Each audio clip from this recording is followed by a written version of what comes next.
আজকে আমাদের SA competitive থেকে একটা স্টুডেন্ট আছে যার নাম সামিম। সে রেলওয়ে গ্রুপ ডির রেজিস্ট্রেশন করেছিল পরীক্ষা দেওয়ার জন্য। ইতিমধ্যে তার কিন্তু অ্যাডমিট কার্ড চলে এসছে। তোমার অ্যাডমিট কার্ডটা দেখাও। তো ওর অ্যাডমিট কার্ড চলে এসছে। ও আমাদের এখান থেকে প্রিপারেশন নিয়েছিল। তো সামিম, তোমার প্রিপারেশনটা কেমন হয়েছে বা তুমি কতটা প্রস্তুত? প্রিপারেশান প্রস্তুত বলতে গেলে তো এখন তো প্রথম আমি শুরু করেছি। আমার সবে 6 মাস হয়েছে পড়া চলছে। মোটামুটি প্রিপারেশান নিয়ে আছে, খুব ভালো আমি ওটা বলবো না। তো আমার পরীক্ষা এখন পড়েছে, আমি ফর্ম ফিল আপ করেছিলাম আরআরবি গ্রুপ ডির, আর এএলপিরও করা আছে। তো গ্রুপ ডির এখন আমার এক্সাম পড়েছে উড়িষ্যা কটকে। 11 তারিখ আমার এক্সাম আছে 3টে থেকে।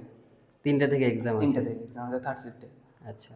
তো এখান থেকে তোমাকে কেমন সাহায্য করা হয়েছিল এখান যদি থেকে বলা হয়? এখান থেকে হুম। যদি বলা হয় এখান থেকে আমি খুবই ভালো সাহায্য করা হয়েছে, কারণ এখন সময়টা তো এখন খুবই কম, কারণ আমি অনেক লেটে এসেছি। আমার অতটা এখন কমপ্লিট হয়নি, সিলেবাস কমপ্লিট হয়নি আমার, কারণ 6 মাসের আন্ডারে আমি পড়ছি এখানে। তো মোটামুটি 6 মাসের মধ্যে যা করিয়েছে সব ভালো হয়েছে, এবং 6 মাসের আন্ডারে যতগুলো করেছি ওখান থেকে যা যা আসবো ওগুলো তো পারবো অবশ্যই, কারণ ফুল সিলেবাস কমপ্লিট না বলে আমি অতটা কনফিডেন্সটা পাচ্ছি না।